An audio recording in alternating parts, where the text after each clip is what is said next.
Welcome to a new session. Good morning. Last class, we were talking about nouns, and we were also discussing about, we were clearing the doubts and other kind of things. So today, we move to the next topic, that is pronouns. So you might have studied all these things in your previous classes, and we'll just see what is pronoun. So before we move on to it, can anyone say the definition of pronoun? Obviously, you will be able to say because you have been studying in the previous class and so on. So I will tell you. So pronoun is a word that can replace the noun without requiring any other change in the context or sentence. So in a simple way, we can say that pronoun means it is a word that replaces noun.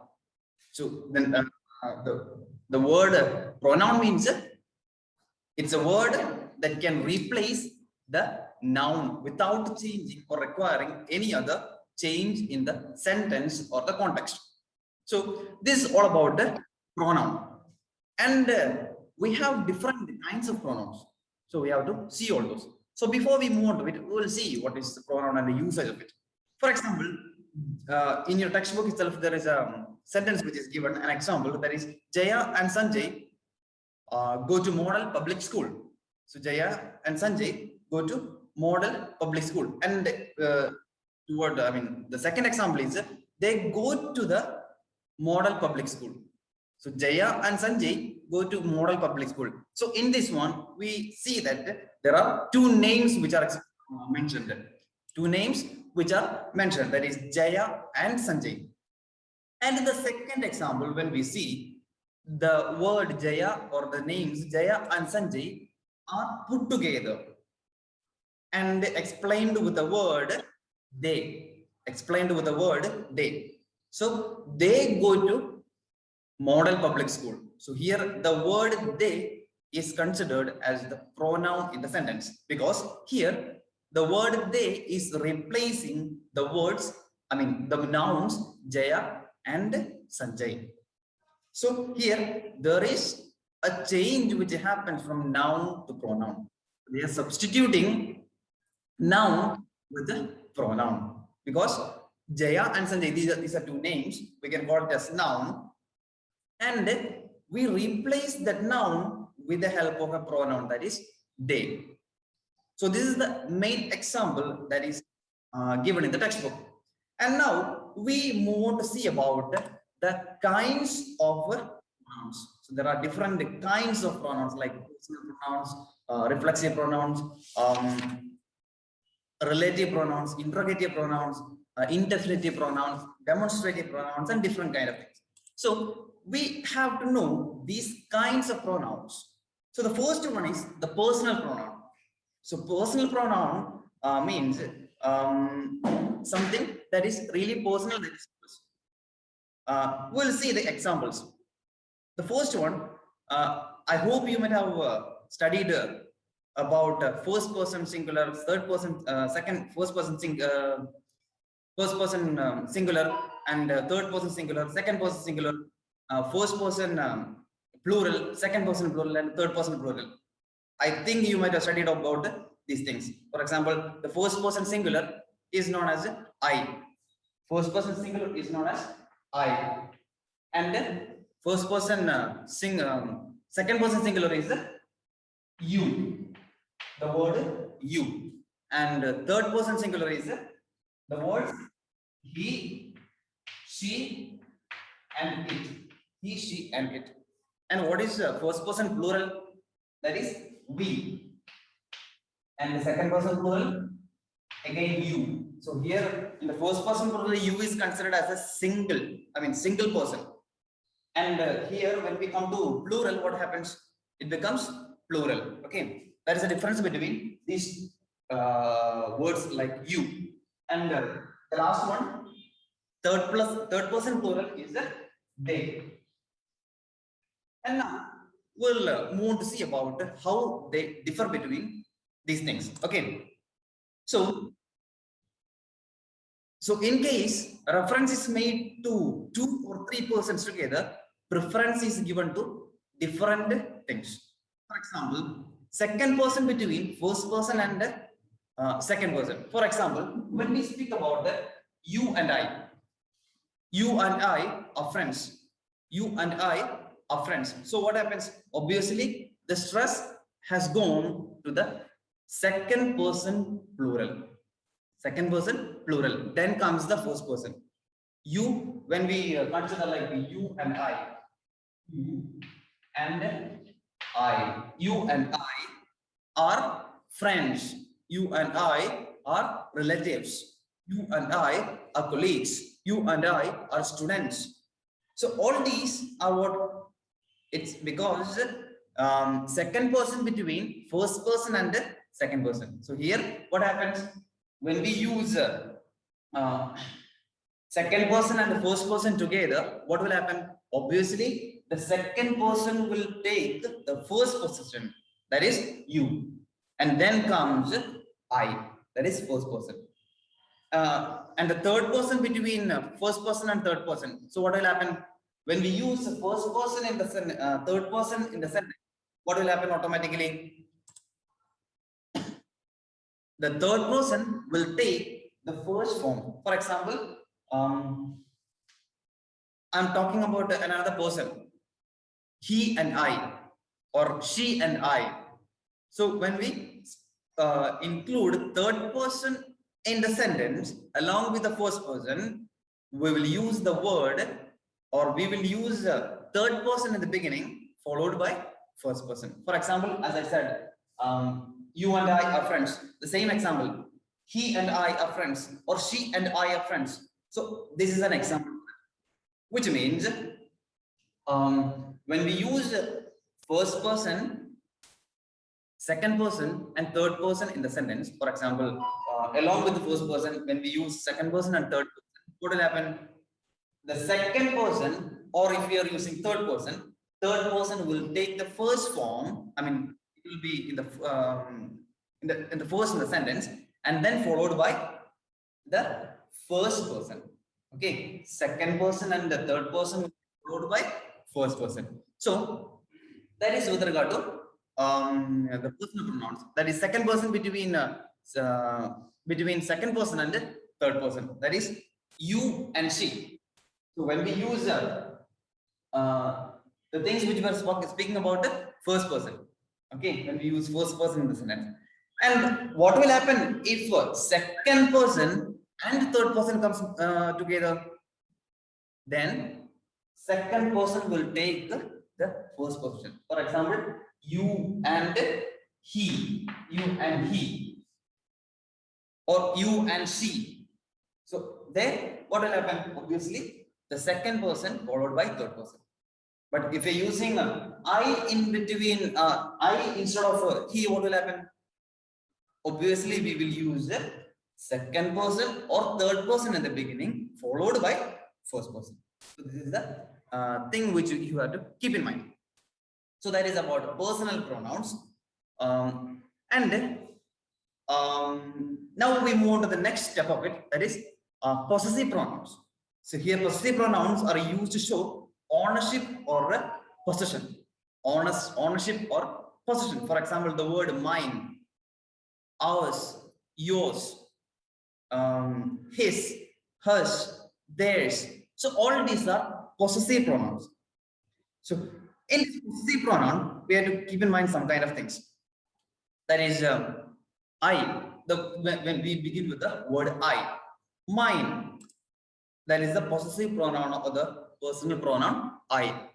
Okay, that is the possessive pronoun or the word I.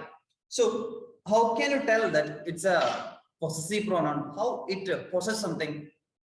Because when we say, for example, this textbook is mine. This is our new grammar to English textbook, and I speak about the textbook. The textbook is mine. In the sense, I possess this textbook because the owner of this textbook is me. So what will I do? I possess it, and so I will say it is mine. The same way, if I want to say something about yours, the pen is yours, or the box is yours, or the pencil is yours, in the sense it belongs to you. The owner of the pencil or the pen or the box is you. So that is the reason why it possesses something. Okay, so the possessive pronouns do not have a apostrophe. It do not have a apostrophe. For example, yours, yours. So this kind of apostrophes will not be there in the word. Okay, simply we write yours, yours, or ours, ours, ours. So we will not use apostrophe. So that is the thing with regard to it. And the words like his, hers, his, this is his job, or this is my, this chalk is mine. This chalk is mine, because I show the ownership of it. Okay, I show the ownership of the same thing. And this is the second one. We spoke about personal pronouns and possessive pronouns, and now we move on to speak about the reflexive pronoun. Reflexive pronouns are used to refer back to the subject in the sentence. So it refers back to the subject in the sentence. That is, reflexive pronouns used to put emphasis on the subject are referred to as emphatic pronouns. It is also called as emphatic pronouns. So it reflects back to us. When we say something with the help of a reflexive pronoun, it come back to us. For example, I'll give an example. I treated myself to an ice cream. I treated myself to an ice cream. Here, the word myself is used in the sentence in order to reflect back the same thing to me. I'm talking about me, and I should say something back to it. So we will use the word myself, himself, herself, yourselves, themselves. So all these words are ourselves. So all these words are used in order to reflect back to ourselves. Okay, or we try to repair the television ourselves.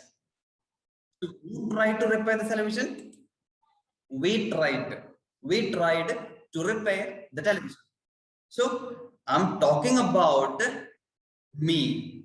I'm talking about me, or I'm talking about the group of people which I belong.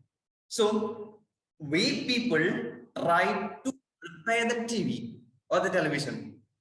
So what happened? It reflects back. The action is reflecting back to the same person who did it. So that is known as the reflexive pronouns. Okay, so I'll give you examples. I did it all by myself. I did it all by myself.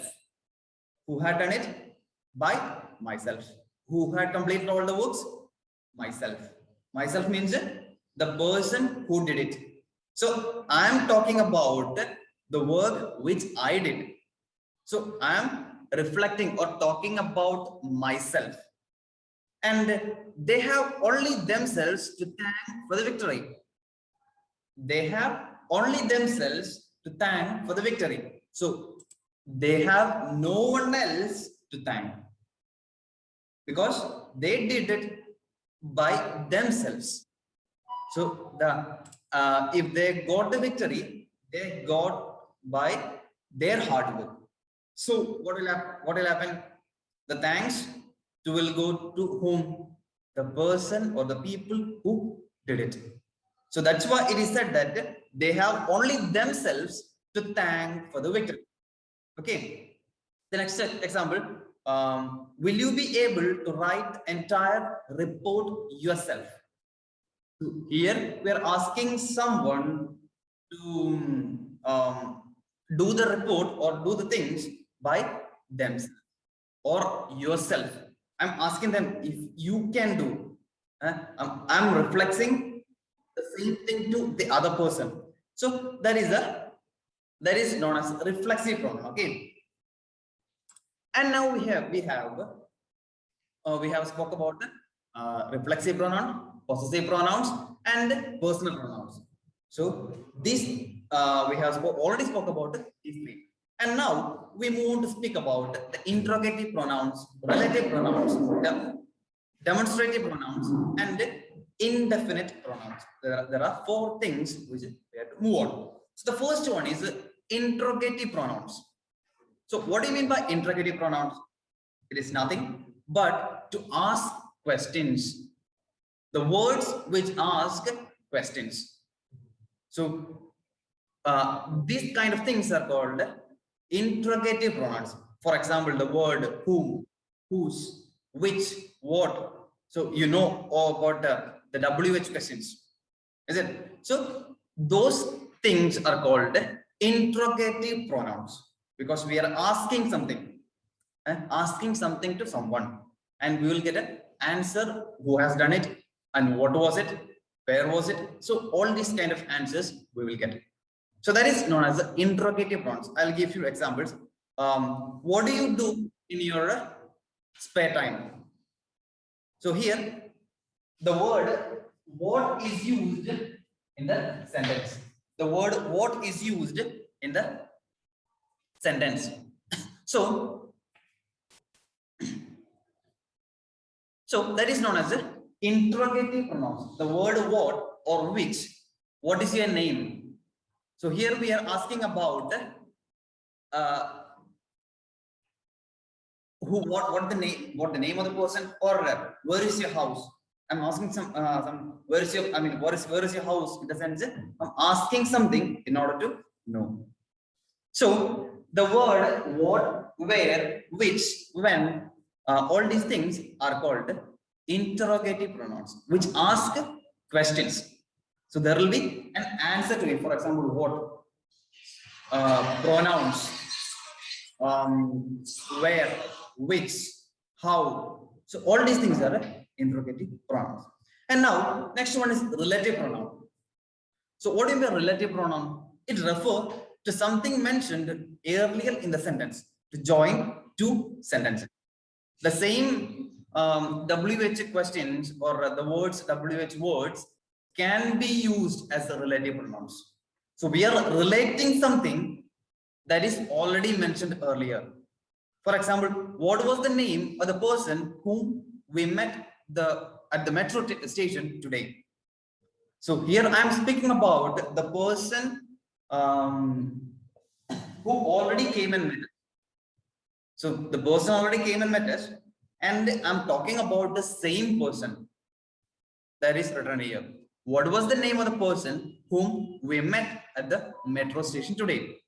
So I'm mentioning about a person which we have already discussed or shared in the same sentence or the context.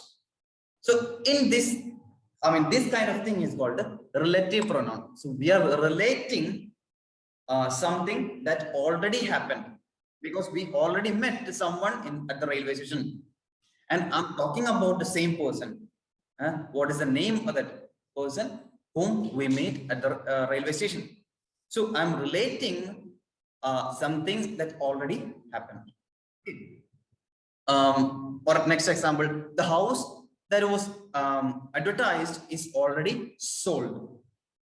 So here the word that is used as a relative pronoun because I'm talking about so they might have talked about a house that is for sale, and now they're speaking about the particular house which they spoke about, and they're saying that it is sold. So I'm talking about something that already, which they have already discussed. It is really referring something mentioned earlier in the sentence, and in order to join two sentences. The words who, whom, whose, which, that. All these kind of words are used in order to show the relative pronouns. Okay. So the next one is a demonstrative pronoun. Here it points out the and identify specific nouns.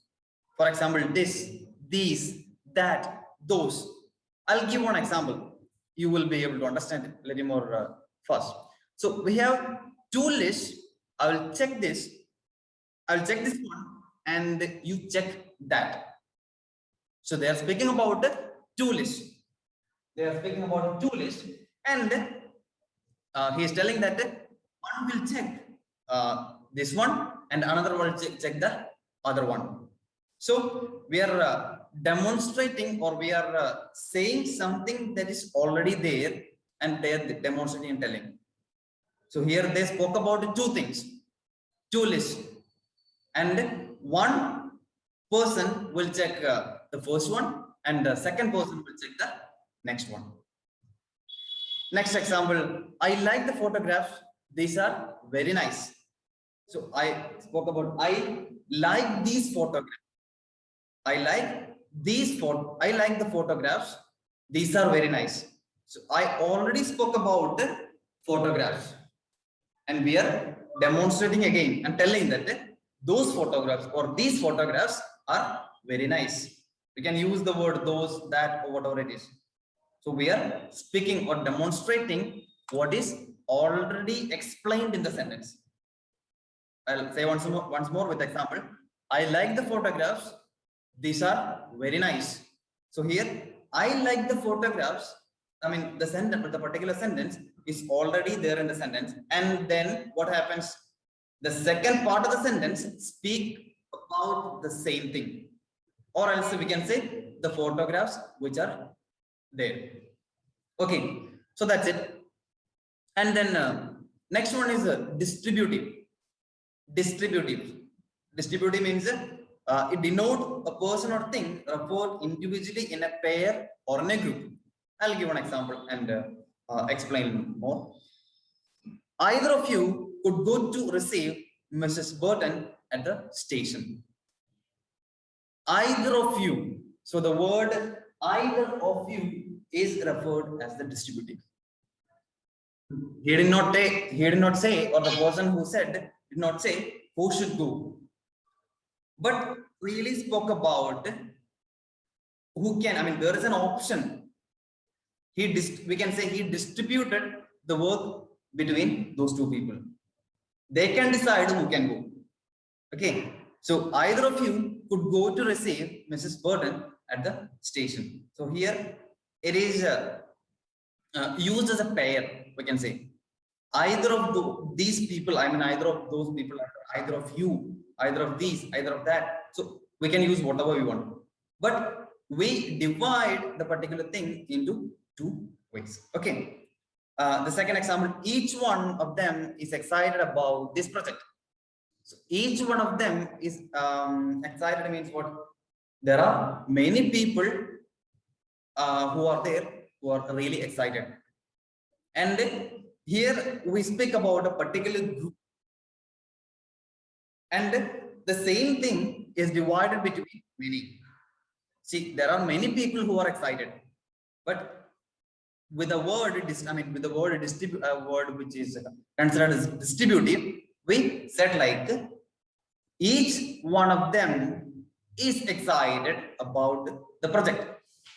So here there are many people who are excited, and we say that each one of you or each one of them, in the sense the happiness or the excitement which they have is distributed among themselves.